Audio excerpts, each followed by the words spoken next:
ഒരു സ്വാതന്ത്ര്യ ദിനവും കൂടെ കാണുവാനുള്ള ഭാഗ്യം നമുക്ക് ലഭിച്ചു.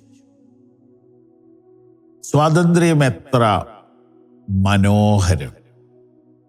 അതിനുവേണ്ടി അധ്വാനിച്ചവരെ നാം ഓർക്കണം. അത്ര ചെറിയ കാര്യമൊന്നുമല്ല സ്വാതന്ത്ര്യമെന്ന് പറയുന്നത്.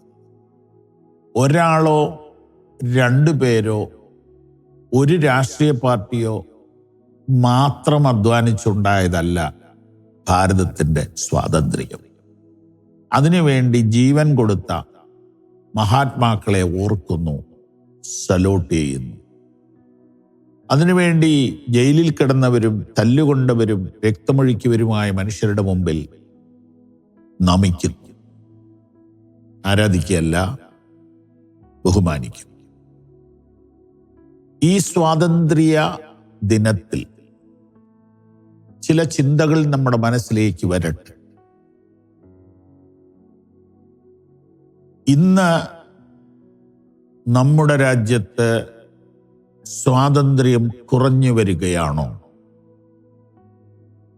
മതശക്തികൾ ജനാധിപത്യത്തെ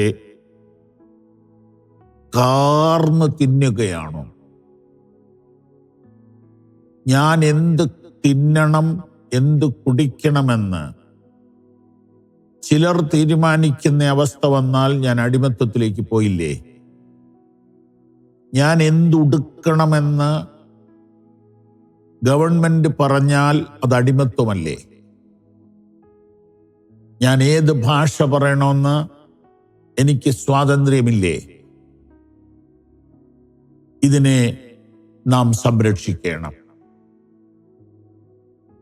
ഈ കഴിഞ്ഞ പാർലമെന്റ് തെരഞ്ഞെടുപ്പിൽ പ്രതിപക്ഷ പാർട്ടികൾ ഉറക്കെ പറഞ്ഞ കാര്യമെന്താന്ന് ഓർമ്മയുണ്ടോ? ജനാധിപത്യം സംരക്ഷിക്കപ്പെടണം, ഭരണഘടന സംരക്ഷിക്കപ്പെടണം.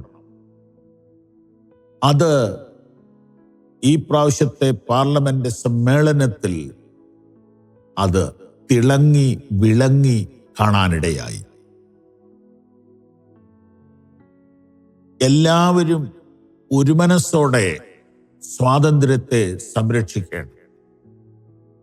സ്വാതന്ത്ര്യം അതിനേക്കാൾ വിലയുള്ളതല്ല മറ്റൊന്നും. മറ്റൊരു സ്വാതന്ത്ര്യത്തെക്കുറിച്ച് പറയാൻ ഈ ദിവസം നല്ലതാണെന്ന് തോന്നുന്നു. അതിതാണ് യേശുക്രിസ്തു മനുഷ്യർക്ക് നൽകിയ സ്വാതന്ത്ര്യം. ഗലാത്യ ലേഖനം 5-ാം അധ്യായം 1-ാം വാക്യം. അതിങ്ങനെയാണ്: സ്വാതന്ത്ര്യത്തിനായിട്ട് ക്രിസ്തു നമ്മെ സ്വതന്ത്രരാക്കി, ആകയാൽ അതിൽ ഉറച്ചു നിൽപ്പി. അടിമനുഖത്തിൽ പിന്നെയും കുടുങ്ങിപ്പോകരുത്. Stand fast therefore in the liberty. ആ ലിബർട്ടിയിൽ നമ്മൾ ഉറച്ചു നിൽക്കണം. wherewith Christ hath made us free, and be not entangled again with the yoke of bondage. അടിമനുഖത്തിൽ പിന്നെയും കുടുങ്ങരുത്. ഈ സ്വാതന്ത്ര്യം ലഭിക്കുന്നത് ഒരു ലെവലാണെങ്കിൽ അത് നിലനിർത്തുന്നതും അനുഭവിക്കുന്നതും മറ്റൊരു ലെവലാണ്. സ്വാതന്ത്ര്യം ലഭിച്ചു, പക്ഷെ അനുഭവിക്കുന്നില്ല. ചില ഉദാഹരണങ്ങൾ പറഞ്ഞാൽ നിങ്ങൾക്കത് മനസ്സിലാവും. ഒരു ഒട്ടകത്തിന്റെ പുറത്ത് യാത്ര ചെയ്യുന്ന ആളുകൾ ബഹുദൂരം യാത്ര ചെയ്തൊരു സത്രത്തിൽ വിശ്രമിക്കുമ്പോൾ അതിനെയെല്ലാം തളയ്ക്കുന്ന സ്ഥലത്ത് കൊണ്ടുവന്ന് കിടത്തി. എന്നാൽ ഒരെണ്ണത്തെ മാത്രം കെട്ടാനുള്ള സാധനമില്ലാഞ്ഞതുകൊണ്ട് അവർ സാധാരണ ചെയ്യുന്ന പോലെ കെട്ടുന്ന പോലെ കാണിച്ചു. ഇങ്ങനെ കൈകൊണ്ടു. എന്നിട്ട് അതിൻ്റെ പുറത്തിങ്ങനെ തട്ടിയപ്പോൾ അതവിടെ കിടന്നു. പിറ്റേ ദിവസം രാവിലെ മറ്റുള്ളതിനെല്ലാം അഴിച്ചു, ഇതിനെ അഴിച്ചില്ല, കാരണം ഇതിനെ കെട്ടിയിട്ടില്ലല്ലോ. പക്ഷെ ഇത് എഴുന്നേക്കുക മനസ്സുകൊണ്ട് ലോക്കായിപ്പോയി. അപ്പൊ വീണ്ടും ചെന്ന് ആ അഴിക്കുന്ന പോലെ കാണിച്ചിട്ട് ഇങ്ങനെ തട്ടി. അപ്പൊ അത് എഴുന്നേറ്റു. സ്വാതന്ത്ര്യം പ്രഖ്യാപിച്ചാലും സ്വാതന്ത്ര്യം അനുഭവിക്കാൻ പറ്റാത്തവരുണ്ട്. നിങ്ങൾ ശരിക്കും മദ്യപാനത്തിനടിമയല്ലേ? നിങ്ങൾ ശരിക്കും ജഡമോഹത്തിനടിമയല്ലേ?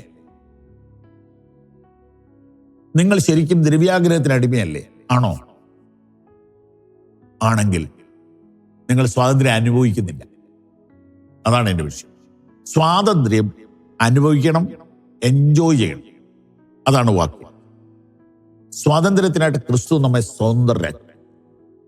2000 വർഷം മുമ്പ് യേശു ക്രിസ്തു നമ്മെ സ്വതന്ത്രരാക്കി. അതിൽ നമ്മൾ ഉറച്ചു നിൽക്കണം. അതിൽ നമ്മൾ ഉറച്ചു നിൽക്കണം. ഞാൻ മറ്റൊരു ഉദാഹരണം പറയാം. ഒരു ലോണ്, കാർഷിക ലോണ് ഗവൺമെന്റ് ഇളച്ചു.